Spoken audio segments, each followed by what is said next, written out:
Lundi. Nouvelle évacuation musclée de migrants à Paris. Les forces de l'ordre ont démantelé un campement installé dans le 18e arrondissement. Plusieurs dizaines de personnes ont été dispersées à coups de gaz lacrymogène. Escortées par des policiers et des gendarmes, un bus rempli de migrants a quitté ce quartier populaire du nord de Paris peu après 16 heures pour une destination inconnue.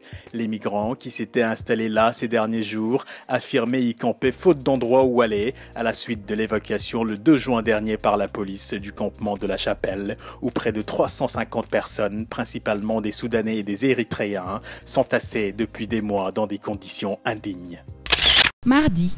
On en sait un peu plus sur l'affaire Thione et les faux billets. Selon les procès-verbaux de l'enquête préliminaire révélée par le journal Le Quotidien, le chanteur sénégalais a tenté de dissimuler aux enquêteurs venus perquisitionner son domicile un sac noir en s'asseyant dessus. Et c'est justement dans ce sac qu'ont été retrouvés les faux billets. Aux enquêteurs, le lead vocal du Ramdam affirme ne pas connaître Alay Ditey, son complice présumé, mais les répertoires téléphoniques attestent du contraire. Incarcéré la semaine dernière à la prison de Rebus, Thione se dit toujours victime d'un escroc, alors que pour les gendarmes, c'est plutôt lui le financier de cette association de malfaiteurs, au vu du matériel de contrefaçon de billets retrouvé chez lui.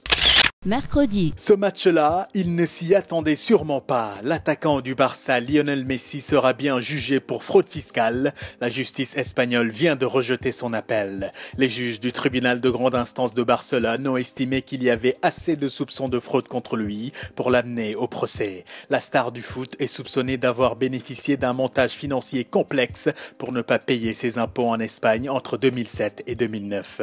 Alors qu'ils encouraient la prison pour ces délits présumés, Messi et son père ont remboursé 5 millions d'euros au fisc. Pour sa défense, le joueur n'aurait pas eu connaissance de la fraude selon son entourage, puisque c'est papa qui gérait sa fortune.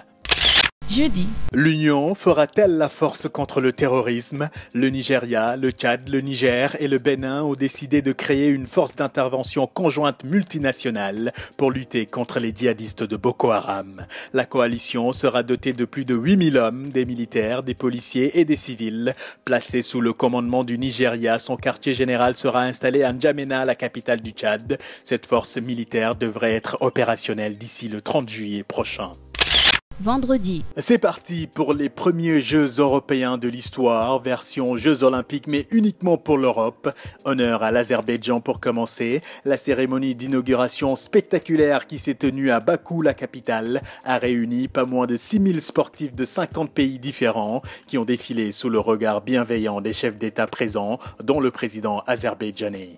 Plus d'1 milliard de dollars a été investi par le gouvernement dans ces Jeux qui sont aussi une grande opération de publicité et de communication pour un pays assez isolé internationalement et qui est loin d'être un champion des droits de l'homme. Le Monde, le Sénégal, Adjo News. L'info avance. Bon week-end, bonne semaine.